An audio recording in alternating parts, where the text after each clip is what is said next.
Mm, Yes, so this is my fourth project. This project is based on the setting up infrastructure on AWS using Terraform.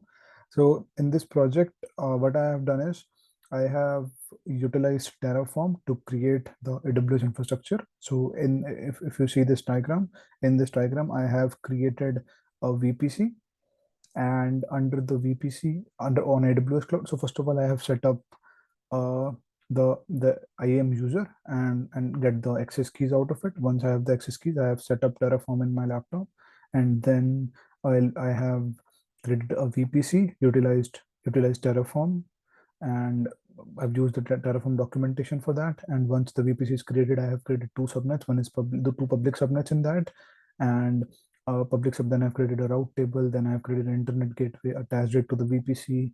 Post, I've created an S3 bucket from Terraform. Then I have created like two EC2 instance, and with the help of user data, I have provided a shell script. I have deployed a small HTML code and make a static website out of it. And with the help of, and then I've deployed an application load balancer. And with the help of application load balancer, I've forwarded the traffic to these two on the created target group and forward the traffic on these two EC2 instances. And the traffic is load balanced with the help of ALB. And I've also set up the output, which will give us. So before I start explaining the code, let me just quickly ran so that by the end of, by the end of the code explanation, we have the infrastructure ready. So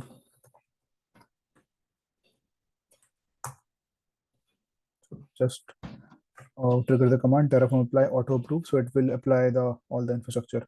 So let me just make this aside. Okay, now if we see here, this is 26. Ignore all the upper ones. So this is a provider. First, I have set up the provider under the required provider using the DEVOPS documentation. I've utilized the HashiCorp AWS, and this is the version. So in this this version is very important. Apart from that, so I'll already ran the command Terraform init so that it will download all the required binaries from the internet, and the reasons we have utilized this AWS one. Now, apart from that, I've also provided like few variables like CIDR range for the VPC, then subnet CIDR and this CIDR, then the availability zones in which our instances should be created. So these are the some variables I've provided in the variables.tf. This is not a very complex, it's a very simple project. So if we just now go to first I've created the VPC, utilize the VPC resource out of it.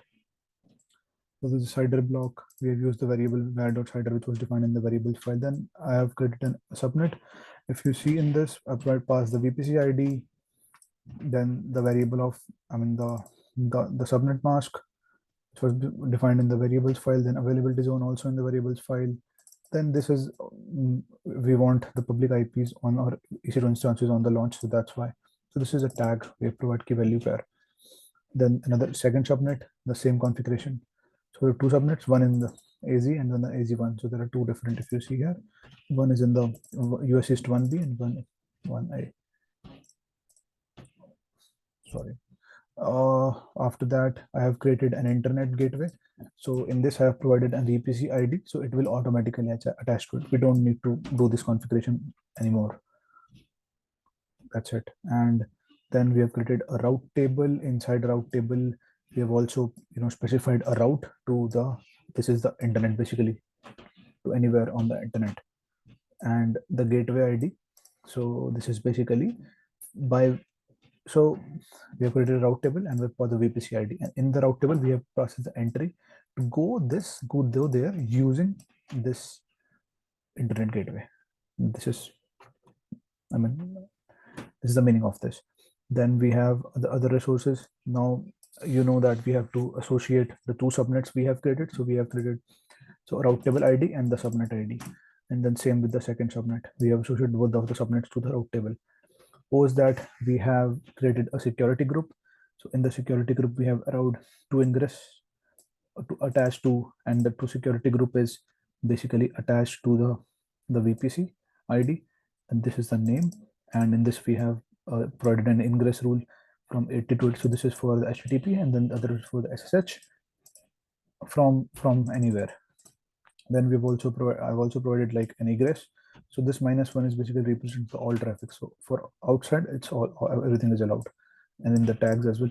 So if you remember, if we are creating infrastructure using GUI, then in that scenario, we have to, if we are just creating the ingress rules, egress are automatically made. But from the Terraform, we have to define the egress as well, because it will not create automatically. We have to define each and everything. Then we have created a S3 bucket with this name. Okay. Then ignore the comments one. Then once S3 bucket is created, I have created this one EC2 instance. This is the AMI. I did not use the data sources, but I could use it. But to this is a simple project, so I did not use it. Then this is the name of the the instance type. Then the key, this is already created in my AWS account. And I'll show you one thing as well. So the VPC security group ID, this basically I create the security group here. Where? Yeah, this is the security group. So security group dot lbs dot id. So that thing is defined here. Then there's a subnet in which this resource should be in, and this basically yes. So this is the user data. User data is nothing, it's just a script which I want at the time of when the server is running, it should run. So this is just base64 encoded. It was basically recommended by the AWS, and then there's a file, and this is the file. This is nothing, just a script which is basically installing Apache, installing AWS CLI. This is getting the instance ID. This is the IP address provided by the AWS, so that we can get the instance metadata, and it is stored. Instance ID is stored in the instance ID, and I'm utilizing it in this HTML code printing, and I'll show you in. Then if restarting the Apache, that's it. And same for the user data second as well. Nothing, just changing the name, nothing else. Then this is the user data, and same for the web server 2. Same, the user data, different user data in here. Then I've created an application load balancer. The type is application internal, so I'm creating it like public load, so that's why it's false. Then security group ID, subnet ID, two subnets are part of the security group, and this is the name. I mean, it's a tag key value pair. Then AWS target group. Target group basically, target group has it belongs to this VPC for sure. Target type is instance. We're targeting instance in this, and we'll provide attachment for that. These are the port. Then health check is basically on basically slash, and then port would be traffic port. Traffic port means it will utilize the same port which is defined here. Yes. And for everything, like, and you could utilize the Terraform documentation. I've also utilized the same. Then I'm attaching the basically target ID. So this is instance ID, correct? So this target group is basically targeting two EC2 instances. So this is first and this is second, and it's utilizing ARN for the target group and instance ID, and the port is 80. On the port 80 it is targeting. Then we need to create the listener as well, because it is required. So the load balancer would listen the target group on a listener, so that's why it is required. So if you see the resource load balancer ARN on this listener is for this load balancer, then port on this port and 80, and the default action would be the target group ARN. This is the target, so the by default request would be forward. So this load balancer forward the traffic to this target group. Then I've just created an ARN, and this load balancer is required if, let's say, we want to do a load balance. We want to see. So if you see here, this value is provided load. So load balancer is created on this. And so I think if I just go back to the diagram, so everything is created, and I have just run the command here, Terraform apply, and all the infrastructure is created, variables and everything is created. If I just copy this right click and just copy it.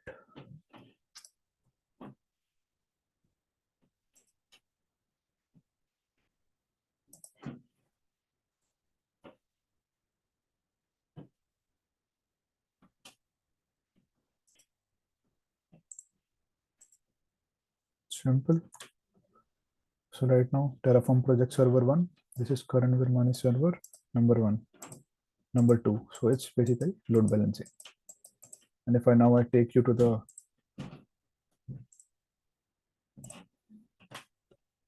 AWS, I just wanted to show you one thing before I forgot this. So I've created an IAM user in the starting, and the user is Terraform.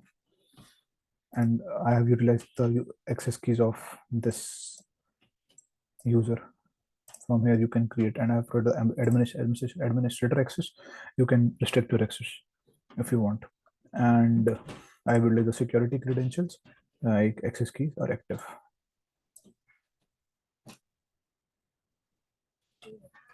So yes, it's done here and it's created. If I show you the VPC,